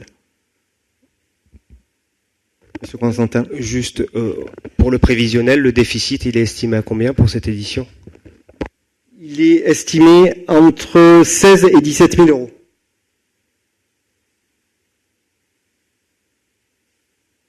Monsieur Bullet, plus d'autres questions? Pas du tout, non. Bon. On passe donc au vote concernant les tarifications pour cette édition des tablés 2026. Qui est pour? Qui est contre? Qui s'abstient? Délibération à l'unanimité. Modification des conditions de fonctionnement de l'espace Claude Miqueux. Je laisse la parole à Madame Grassi. Oui, alors nous avons l'association Les Victambules, qui est une association vicoise de théâtre, qui aujourd'hui effectue ses répétitions donc de théâtre sur Camallès, alors que c'est une association vicoise. La seule installation municipale que l'on dispose est la salle de l'Octave, puisque cette salle a une estrade. Donc je propose au conseil municipal de soutenir l'activité culturelle locale en autorisant la mise à disposition gratuite de l'espace Claude Miqueux au profit de l'association Les Victambules. Une précision, cette mise à disposition, elle restera précaire et révocable afin de préserver les besoins de fonctionnement et les priorités d'utilisation de la commune, notamment la location de la salle. Est-ce qu'il y a des questions, Monsieur Bullet? Alors, je salue ce sujet, puisque c'est vrai que Victambule répétait à Camallès. Alors, plus généralement, au niveau des associations, on sait que il y a des associations qui manquent de salles. Et je suis passé l'autre jour devant le centre des impôts qui avait les volets fermés et qui appartient à la mairie. Donc ma question est, est-ce qu'il va y avoir une véritable réflexion, je pense que oui, sur l'octroi de salles pour toute association, puisque nous dans notre programme on avait une salle, une association, et plus particulièrement, par exemple, pour citer les AVF qui sont dans un local un peu délabré et qui réclamaient depuis quelques mois, même avant que vous arriviez aux affaires, une salle un peu plus décente. Voilà, merci. Alors, je vais répondre et s'il y a des choses à compléter, Madame Grassi le fera. Nous nous sommes lancés dans un véritable audit des salles municipales aujourd'hui. Il y a même une élue, ce qui n'était pas le cas avant, en charge justement des salles municipales. Ça fait partie des délégations de Madame Grassi. On a commencé d'ailleurs par la maison des associations. On a rencontré tout le monde. On a d'ailleurs opté pour un nouveau modus au niveau de l'entrée du site. On est arrivé à un consensus parce que c'était assez compliqué. Il y a beaucoup d'associations qui ont des activités différentes et il y avait des problèmes de stationnement et même de sécurité autour de ce site. Donc je pense qu'on a trouvé la solution en consensus et on discute avec toutes les autres associations justement pour savoir, si le lieu qu'elles occupent est adapté à leur activité, et on se rend compte que c'est pas forcément le cas. Donc il va falloir trouver des solutions. Et concernant les sites donc qui sont aujourd'hui disponibles, donc vous parliez de la perception, on est en train de réfléchir nous en interne entre ce qui va pouvoir être fait dans ce lieu, parce que nous avons des projets structurants qui sont prévus, et donc on ne sait pas encore dans quel lieu on le fera, sachant qu'on a une interrogation pour les années à venir, qui est la question de l'école Pierre Guillard, puisque vous savez qu'il y a un projet de déplacement de l'école publique Pierre Guillard sur le site de Pierre Mendès France. Donc ce sujet va forcément redevenir d'actualité, et donc l'avenir aussi de ce site est posé. Oui, vas-y. Juste pour rebondir à ce que vous disiez, nous avons 88 associations. Donc 88 associations, si je vous suis, ça veut dire 88 locales. C'est mission impossible. Par contre, nous avons déjà dans notre audit entendu certaines associations et fait des propositions. À la rentrée, il est fort possible qu'il y ait des changements. D'autres questions ? Monsieur Constantin ? Non, c'était juste... Là, vous aviez la voix d'un DJ, monsieur Constantin. C'était juste pour rappeler les propos de monsieur Campourcy qu'on avait partagé lors de notre dernière rencontre concernant donc le don du sang. Donc du coup, donc on salue cette délibération bien entendu, mais si on pouvait soit influencer ou en tout cas réfléchir sur la possibilité de mettre à disposition gratuitement donc les locaux au don du sang, ça serait peut-être aussi une bonne chose, surtout que je crois de mémoire que c'est 50 €, c'est ce que M. Campourcy avait dit, et c'est M. Campourcy qui l'avait évoqué, mais on avait trouvé ça comme vraiment que c'était, pour le symbole, ça serait peut-être une bonne chose. Oui, merci M. Constantin. Effectivement, on en a parlé en commission avec la minorité. Suite à des échanges, on s'est rendu compte que le don du sang, effectivement, paye ces 50 €. Bon, c'est une association d'intérêt public. Donc il y a un projet en septembre qui sera travaillé avec Elisabeth Grassi et Thierry Pasquet sur le fait de rechallenger justement ces 50 €, de voir ce qu'on fait et comment on le fait. En tout cas pour eux, c'est sûr qu'on va essayer d'accélérer les choses, mais il faudra qu'on le vote en conseil municipal, donc c'est pour ça qu'on était un peu pressé pour le voter aujourd'hui. En fait, on est d'accord avec vous à 100%, monsieur Constantin, et donc la délibération passera au mois de septembre. Donc il y aura malheureusement, ils font une opération début juillet, donc là par contre ils seront toujours logés à la même enseigne, mais à partir de septembre, et j'ai rencontré la présidente au niveau du département, ils sont au courant de ce qu'on va faire en septembre. D'autres questions ? Oui, monsieur Juncker veut intervenir. Non, c'est juste pour compléter au niveau de la délibération. Les victambules n'utiliseront pas la salle quand ils veulent et tout le temps. En fait, ils l'utiliseront le mercredi soir pour la répétition. C'est l'objet de la demande des victambules, parce qu'apparemment, ce qu'ils faisaient avant 2014, les victambules répétaient sur cette salle, sur cette scène, parce qu'ils ont besoin d'une scène, ils sont nombreux, le local dans lequel ils sont est pas adapté, comme le disait Madame Grassi. Ils répètent à Camalès, et c'est quand même problématique pour une association qui aille répéter dans une commune qui est proche de Vic, mais en plus gratuitement. Voilà, c'est juste sur un petit créneau horaire. Après, la salle est pas disponible que pour eux. D'où la disposition précaire et révocable. On passe au vote. Donc, qui est pour cette modification des conditions de fonctionnement au niveau de l'espace Colmiqueux ? Qui est contre ? Qui s'abstient ? Délibération approuvé à l'unanimité. Dernier point à l'ordre du jour, c'est la question diverse de Monsieur Bullet. Je vous laisse poser la question. Monsieur le maire, avant de poser ma question, je souhaite tout d'abord avoir une pensée émue pour la jeune Liana, sa famille, ses proches, ainsi que l'ensemble de la population de Florence, profondément marquée par ce drame qui a bouleversé bien au-delà des frontières de la commune. Comme beaucoup de nos concitoyens, j'ai été touché par cette tragédie qui nous rappelle combien la protection de nos enfants, de notre jeunesse, doit demeurer une préoccupation permanente de l'ensemble des acteurs publics. Dans ce contexte, et sans aucun esprit de polémique, je souhaiterais connaître les mesures que la municipalité entend mettre en œuvre ou renforcer en matière de sécurité sur notre commune, en coordination avec la gendarmerie et l'ensemble des acteurs concernés. Plus précisément, quelles actions sont prévues aux abords des écoles, du collège, du lycée, notamment lors des entrées et sorties des élèves? Je crois qu'on avait parlé également de caméras. Une présence humaine renforcée est-elle envisagée ou déjà organisée en lien avec les services municipaux et la gendarmerie, notamment aux horaires les plus sensibles de la journée? La municipalité prévoit-elle un renforcement ou une amélioration de l'éclairage public, ou plutôt un retour de l'éclairage public la nuit, dans certains quartiers, afin d'améliorer la sécurité et le sentiment de tranquillité des habitants? Et je pense notamment aux fêtes de ville qui vont avoir lieu à 3 heures du matin quand les jeunes rentrent du bal. Plus globalement, quelles mesures concrètes sont aujourd'hui envisagées pour renforcer la prévention, la sécurité et la tranquillité publique à Vic-en-Bigorre? Par ailleurs, je souhaite revenir sur un sujet qui préoccupe de nombreux habitants du quartier Pierre-Mendès-France. Lors de réunions avec les riverains et le comité de quartier, il avait été évoqué qu'une solution serait mise en place afin de limiter les difficultés de circulation et les nuisances constatées rue du Collège lors des sorties du lycée.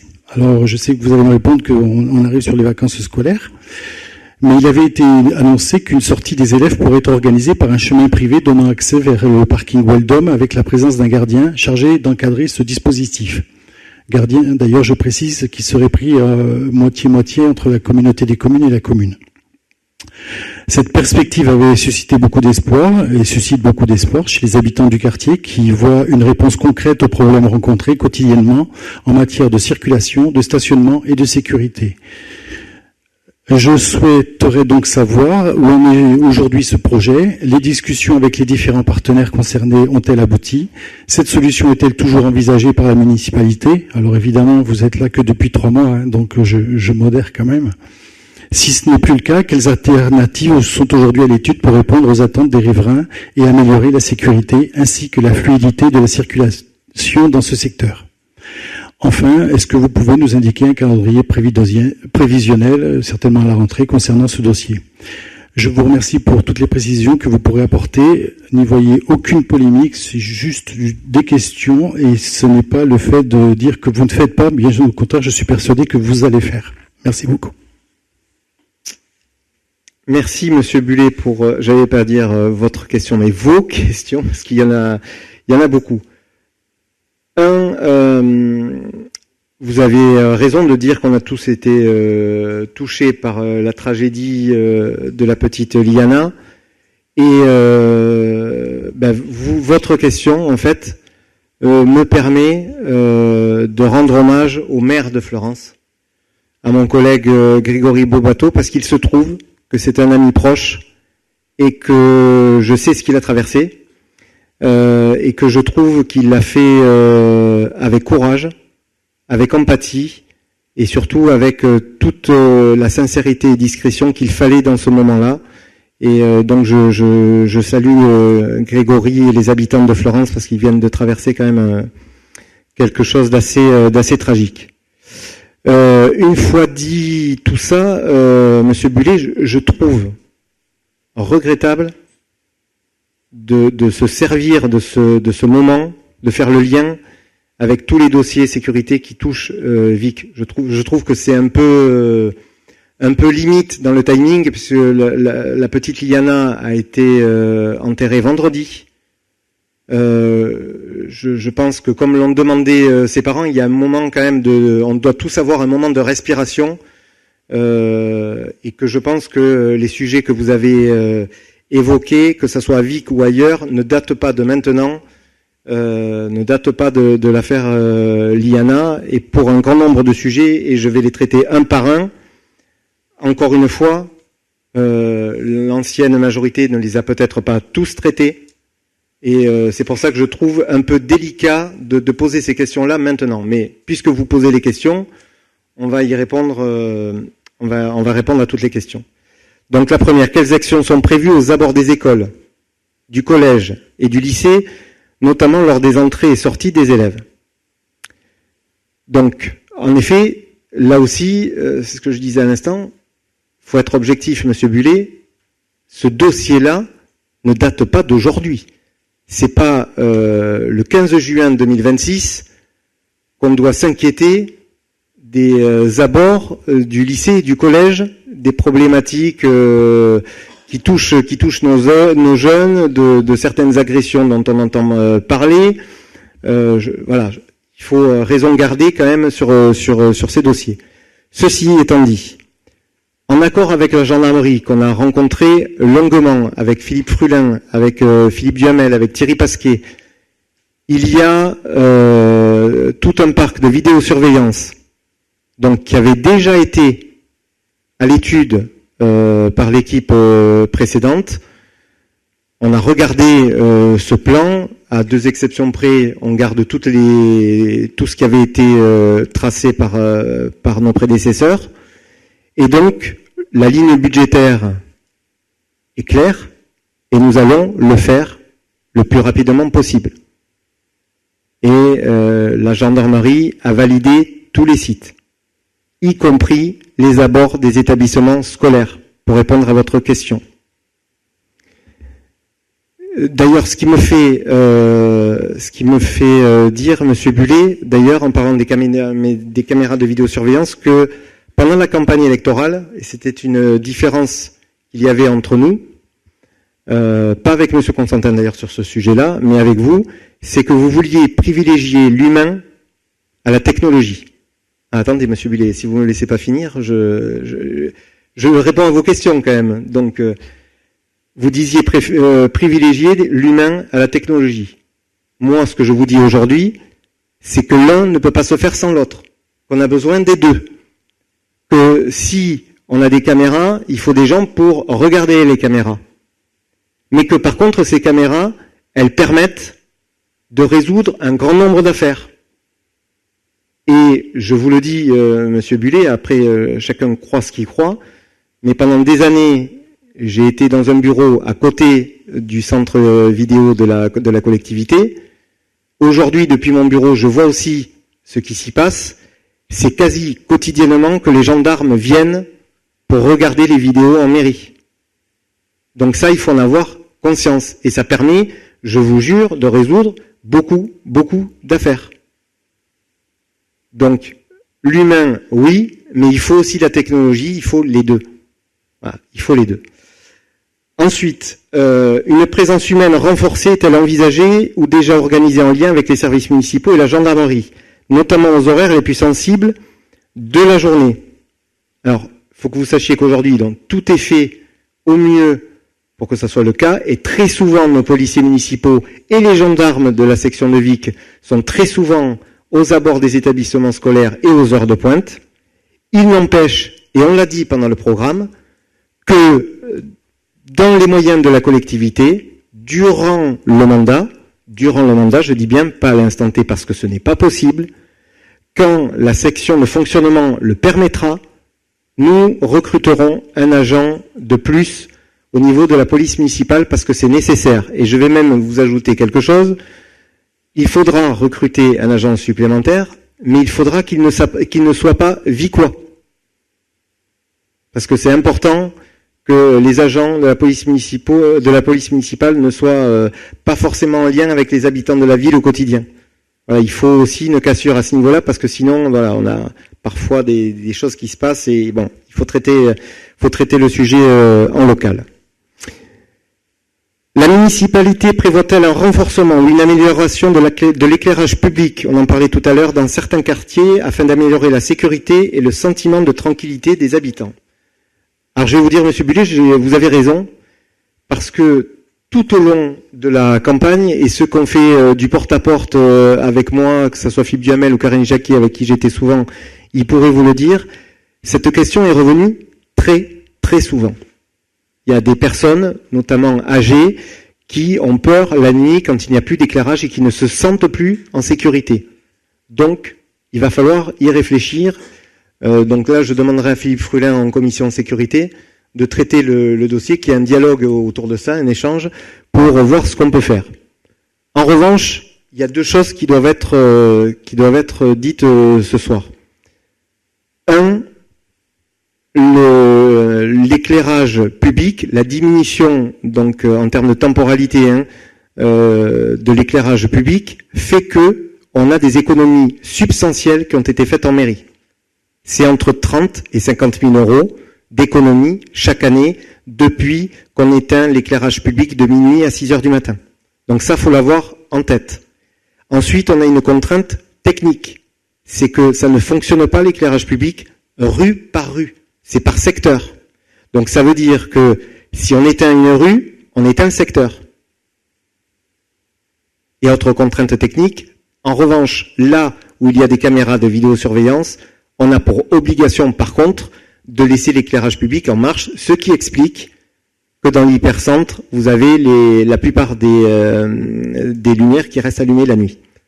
Donc voilà. Donc, il faut prendre ces données-là, financières et techniques, et il faudra réfléchir en commission sur les secteurs. Il y a peut-être des choses à revoir, à réfléchir, parce que c'est vrai, il y a beaucoup de Vicois qui font remonter ce sentiment d'insécurité la nuit, et j'ai été aussi témoin d'accidents de piétons qui la nuit ont eu des accidents et qui ont fini aux urgences. Donc on en tiendra compte, Monsieur Bullet. Dernière question que vous avez posée. Donc plus globalement, quelles mesures concrètes sont aujourd'hui envisagées pour renforcer la prévention, la sécurité et la tranquillité publique à Vic-en-Bigorre? Nous l'avions dit pendant la campagne, pour des raisons de réactivité en termes de sécurité, on a proposé de créer un conseil local de sécurité. Le premier s'est déjà réuni. Et on va se réunir à partir de septembre tous les mois. Les membres de ce conseil de sécurité, le maire, le premier adjoint au maire, l'adjointe aux affaires sociales, l'élu en charge de la sécurité, le major de la gendarmerie, les agents du CCAS et les représentants de la police municipale. Toutes ces personnalités vont se retrouver tous les mois pour traiter un par un les sujets de sécurité qui font Vic et échanger leurs connaissances qu'ils ont sur ce sujet. Et ce que je peux vous dire, c'est qu'en tous les cas, les relations sont très bonnes, on essaie d'être le plus réactif possible. Il y a eu une problématique la semaine dernière avec une agression qui a été faite par une personne identifiée à Vic. On l'a traitée de suite. J'ai fait un arrêté, la personne a été internée, on a fait ce qu'il fallait faire. Et on va continuer au cas par cas, on ne laissera rien passer. Donc, en tous les cas, vous dire que ce qu'on avait dit pendant la campagne, on l'a mis en place de suite. Et on réfléchira, comme je le disais tout à l'heure, à la question de la police municipale. Et enfin, dernière chose, c'est Pierre Mendès France. Vous avez raison, Monsieur Bullet, c'est une attente énorme du quartier. Aujourd'hui, nous allons, puisque ça fait que 2 mois et demi qu'on est aux affaires, mais on va réunir un certain nombre d'acteurs. On va commencer par revoir l'association de quartier qui est moteur sur le sujet. Et de suite après, on rencontrera tous les acteurs qui sont concernés par une nouvelle entrée, une entrée qui se fera côté nord au niveau de l'établissement Pierre Mendès France. De toute façon, il faut se dire qu'avec les aménagements futurs qu'il y aura sur ce site, j'allais dire, on a pour obligation de trouver une solution et sur le quartier nord, et sur le côté nord et sur le côté sud. Le côté sud ne peut plus supporter, ne peut plus absorber tout ce qui se passe, et le côté nord va être transformé dans les années qui viennent, parce qu'il y aura très certainement la future école, parce qu'il y aura le futur EHPAD, parce qu'il y aura l'agrandissement de la gendarmerie. Ce quartier va être totalement transformé. Donc, on a pour obligation d'agir et d'agir vite. Donc nous avions proposé, vous avez raison, une solution avec le petit chemin qui relie le parking de Weldom à l'impasse du lycée. Et mieux aujourd'hui, on a une deuxième solution, puisqu'il y a le chemin qui est derrière Weldom, qu'on appelle communément la raquette, qui est l'entrée des bus au niveau de Pierre Mendès France, cette parcelle appartient à la mairie. Donc, on va pouvoir, là aussi, réfléchir à quelque chose. J'en ai déjà parlé avec le proviseur du lycée. On va pouvoir réfléchir tous ensemble à comment faire cette entraide. Et vous avez raison, Le président Ray, au niveau de la communauté de communes, s'y est engagé. Une fois qu'on aura décidé du modus, en effet, il y a pour obligation d'avoir une personnalité, une personne dédiée à la sécurité et à l'accueil et au départ des lycéens et collégiens. Donc, il faudra réfléchir à une mutualisation des moyens entre mairie et communauté de communes pour permettre cet emploi, qui d'ailleurs sera pas forcément un plein temps, mais il faudra trouver une solution parce que c'est nécessaire pour l'accueil de nos jeunes. Donc, oui, on va faire au plus vite, au mieux, on va consulter tout le monde, et il y a même pour vous dire, notamment rue Bouchotte, des arrêts minutes qui vont être créés, parce que là aussi, on s'est aperçu qu'avec le passage du permis de conduire à 17 ans, il y a de nombreux lycéens qui arrivent maintenant en voiture, qui laissent les voitures en ventouse toute la journée, et donc il faut absolument répondre à cette problématique. Donc là, rue Bouchotte, on est déjà en train de travailler avec les services pour réfléchir à des arrêts minutes, parce qu'il y a un commerce, notamment une salle de sport sur cette rue. Vous avez la parole, Monsieur Bullet. Je vous remercie, Monsieur le maire. Alors, je regrette juste votre introduction. J'en étais sûr. Vous me connaissez, je suis pas quelqu'un qui fait la polémique. C'était juste, un maire doit être rassurant, et je vous ai juste tendu une perche pour que vous rassuriez nos concitoyens, et vous l'avez bien fait d'ailleurs. Et je vous en remercie, vous avez répondu à toutes les questions. Donc il n'était en aucun cas pour moi le fait de rebondir sur une affaire, c'était juste pour énoncer effectivement des problématiques sur lesquelles je sais que vous travaillez déjà. Juste une parenthèse, Monsieur Bullet, ne pas oublier non plus la responsabilité de chacun. Exactement. Dans ces histoires, parce que on est d'accord. Le maire, il est responsable de la tranquillité publique. Exactement. Mais la sécurité des concitoyens, la sécurité de tous... C'est l'affaire de tous. Non, c'est l'affaire de l'État. Oui, l'État, il ne le fait pas, Monsieur Bullet. Et puis, si, non, il le fait pas. Il le fait mal. Oui, l'État le fait mal. On est obligé de pallier aux carences. L'État le fait mal, et c'est l'affaire aussi de tous avec ce qu'on appelle les incivilités voilà. Donc on est bien d'accord. Donc il n'était en aucun cas pour moi de faire une polémique, bien au contraire, c'était juste de vous demander tout ce que vous engagiez. Vous avez répondu, je vous en remercie, et je vois que des sujets avancent. Et pour répondre juste en aparté sur le côté caméra et humain, c'est vrai que moi j'étais plutôt pour l'humain pendant cette campagne électorale, parce qu'effectivement, je suis d'accord avec vous, les caméras permettent de résoudre des problèmes, mais quand les problèmes sont actés, et le côté humain permet de les anticiper, tout simplement. Mais c'est vrai que j'ai retenu aussi le fait que vous alliez engager au niveau humain sur le mandat, on est d'accord sur le mandat, ce qu'il faut en tout cas. Mais je vous remercie. Est-ce qu'il y a des remarques par rapport à ce débat? Non? Bon, et écoutez, je vais clore la séance en vous invitant, je l'avais dit la dernière fois, à un moment de convivialité, majorité et minorité à côté, donc on peut rester ensemble un moment. Les gens du public qui sont là, n'hésitez pas à venir à l'apéritif non plus. Tout le monde est invité dans la maison commune, donc je vous souhaite une belle soirée et merci pour ce conseil municipal.